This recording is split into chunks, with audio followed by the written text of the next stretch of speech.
అధ్యక్షత వహించినటువంటి సోదరులు, పోలిట్ బ్యూరో సభ్యులు, నేషనల్ పార్టీ జనరల్ సెక్రటరీ బక్కి నరసింహుడు గారు, వారి గురించి అందరినీ అడ్రస్ చేసిన తర్వాత ఈ జరుగుతున్నటువంటి కార్యక్రమం మనమందరం కూడా వివేకానందని బోధనలతో విని ఆ బోధనలతో మనమంతా కూడా ఆదర్శంగా తీసుకుని జీవితాన్ని కొనసాగిస్తున్నారు.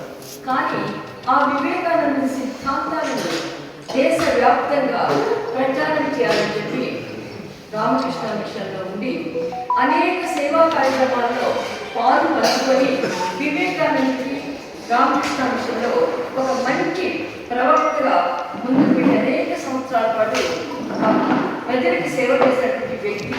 కన్యాకుమారిలో కూడా అటు తమిళనాడుకి ఇటు ఆంధ్రప్రదేశ్కి మన బక్కి నరసింహుడు గారు వివేకానంద శిష్యుడిగా ఎంతో సేవ చేశారు. మనకు తెలిసి బక్కి నరసింహుడు గారు మన రాష్ట్ర అధ్యక్షుడు, పొలిట్ బ్యూరో మెంబర్గా మనకు తెలుసు. కానీ ఇంకొక కోణంలో దాన్ని మన అడ్రస్ అయిన తర్వాత నేను వారికి చెప్తాను. ఈనాటి కార్యక్రమంలో అతిథులుగా వచ్చినటువంటి సోదరుడు సామా గోపాల్ రెడ్డి గారు, సోదరుడు దుర్గా ప్రసాద్ గారు, సతీష్, వివిధ అనుబంధ సంఘాల అధ్యక్షులందరికీ, ఒకప్పుడు మనతో పార్టీలో చంద్రబాబు గారికి తలవా నాటిగా వివరిస్తూ మన కార్యక్రమాలను ప్రోగ్రాంలన్నింటినీ పర్యవేక్షిస్తూ మళ్ళా నేను ఉన్నానంటూ మనందరి మధ్య వచ్చినటువంటి మన అమర్నాథ్ బాబు గారికి, అలాగే ఇక్కడ ఈ కార్యక్రమంలో పాల్గొంటున్న ప్రతి వ్యక్తికి నా హృదయపూర్వక నమస్కారం. ఈనాడు మనం చెప్పుకుంటున్నటువంటి సోదర సోదరీమణులారా, ఆ పదాన్ని మన జాతికి ఇచ్చినటువంటి వ్యక్తి స్వామి వివేకానంద. నేను చిన్నప్పటి నుంచి కూడా మా నాన్నగారు నాకు 2 ఫోటోలు ఇచ్చారు. కొన్ని స్వామి వివేకానంద వాళ్ళ అందానికి, వాళ్ళ కళ్ళల్లో ఉన్నటువంటి దయకి, వాళ్ళ ఫేస్ మీద కలిగినటువంటి ప్రేమతత్వానికి చిన్నపిల్లగా నేనే మనందరం కూడా ఆకర్షితులైనటువంటి వ్యక్తులు. ఈరోజు వివేకానంద జయంతిని నిజంగా ఇంత ఎత్తున ఇక్కడ కనిపెట్టేటువంటి బక్కి నరసింహ గారికి ఆ యొక్క గ్రేట్నెస్ ఆపాదించాల్సిన అవసరం. ఎందుకంటే జాతి పునర్నిర్మాణం చేయాలంటే వివేకానంద సిద్ధాంతాలు ఆశయాలు చాలా అవసరం. ఇప్పుడు వందే మాతరం నినాదాన్ని మనం చూస్తున్నాం.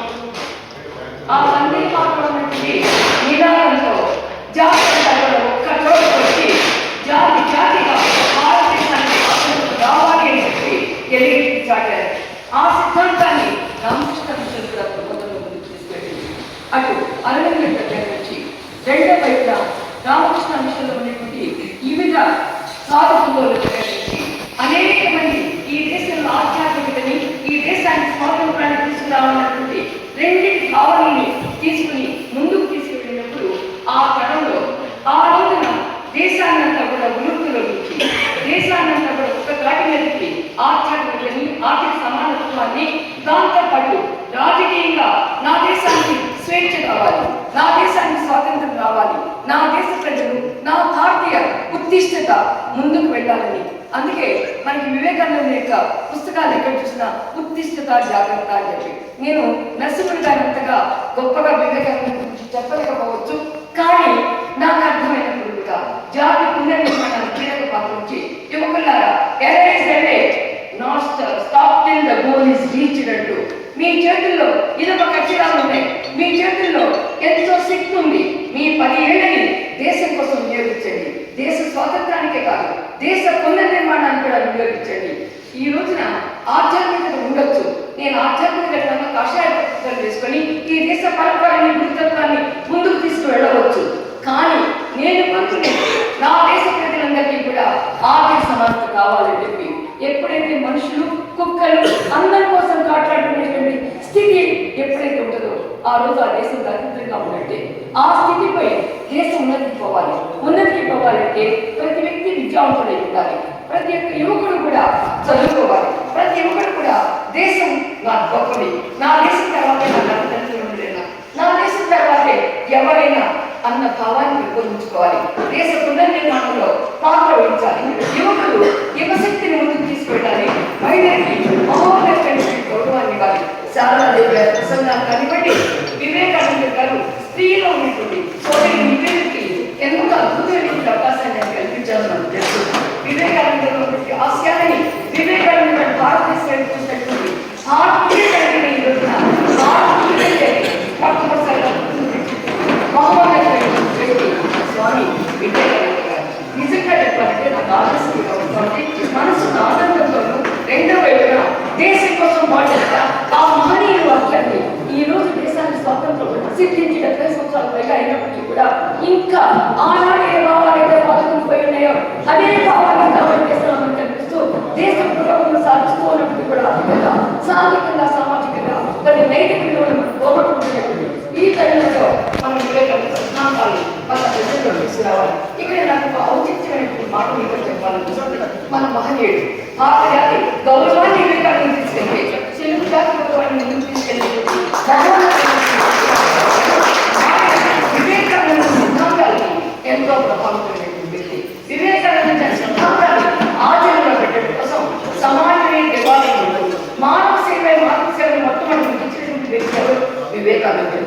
ఆ సిద్ధాంతాన్ని సమాజమే దేవాలయం తీసుకొచ్చి మనందరం పెట్టుకొచ్చి ప్రజలకు పాలన ఇవ్వాలి, ప్రజలు స్వాభిమానులై ఉండాలి, ప్రజల అభిమానాన్ని కాపాడుకోవాలి, ప్రజలు ప్రజా రక్షకులుగా ఉండాలి, ప్రజా రక్షకులుగా ఉండద్దు, ప్రజాపాలన తీసుకొస్తానని చెప్పి ప్రజలను ముందుకు తీసుకెళ్ళి నిర్ధారణమైనటువంటి తెలుగు జాతిని ముందుకు తీసుకెళ్ళి నడిపించినటువంటి ఆ మహోన్నత వ్యక్తి వివేకానంద గారి ఆశయాన్ని సగవుగా చెప్పగలుగుతారు. ఆయన ఎప్పుడైతే కాషాయాన్ని ధరించారో ఆ రోజు ఆయన పక్కన నాకు తెలుసు ఎన్నోసార్లు వివేకానంద గురించి మాట్లాడేవారు. ఈ దేశ పునర్నిర్మాణానికే కాదు, ఈ దేశ కౌన్నిత్యాన్ని ఆధ్యాత్మిక సంపత్తి, ఈ దేశంలో ఉన్నటువంటి అన్ని నైతిక గుణాలకి కాణాచిగా ఉన్నటువంటి వ్యక్తి స్వామి వివేకానందుడు. దాన్ని మనకు ప్రబోధించినటువంటి వ్యక్తి మన ఎక్కువగా. అందుకని ఈరోజు మార్చుకోవాలన్నా ఈ సిద్ధాంతాలలో సోదర సమానత కోసం ప్రజలందరినీ గాడిని తీసుకొచ్చి ప్రజల ఆర్థిక వనరులను ముందుకు తీసుకెళ్ళడానికి ప్రయత్నం కొనసాగించారు. రామకృష్ణ విషయంలో మన నరసింహులు గారు ఆయన ఆ సిద్ధాంతాలతో ప్రభావితమైనటువంటి వ్యక్తి. ఆ సిద్ధాంతాల్లో నేను ఇక్కడ నరసింహులు గారిని మన వెంకటేశ్వర పార్టీ సిద్ధాంతంగా నేను మాట్లాడలేదు. ఒక వ్యక్తిగా, ఒక రామకృష్ణ విషయంలో ఉన్నటువంటి వ్యక్తిగా, ఒక సేవాభావంలో ఉన్నటువంటి వ్యక్తిగా, ఆ సిద్ధాంతాలతో రాజకీయాలకు వచ్చినటువంటి వ్యక్తిగా అందుకే జాతి పునర్నిర్మాణం చేపట్టడంలో మా అందరికి 53 సంవత్సరాలు పట్టిపోయినాయి. కానీ మీరు యువకులారా మేలుకోండి, మీరు శక్తి సామర్థ్యాన్ని ఈ దేశానికి ఇవ్వండి.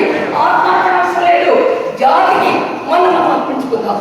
జాతి కల్పించుకొని సుసంపన్నమైన సువిశాలమైన ఎంతో ఉన్నత శిఖరాలకి హిమాలయాల కన్నా కూడా పడిపోయిన ఈ ఆధ్యాత్మికమైన భారతదేశాన్ని మహోన్నతంగా వల్ల మనం ముందుకు తీసుకెళ్ళడం కోసం మన హిందూ మతాన్ని మన యొక్క ఆధ్యాత్మిక శిఖరాలను నిలబెట్టడం కోసం ప్రజలందరినీ సమానత్వంతో చూసే వివేకానంద సిద్ధాంతాలు ముందుకు తీసుకెళ్ళాలని కోరుకుంటూ నాకు ఈ అవకాశం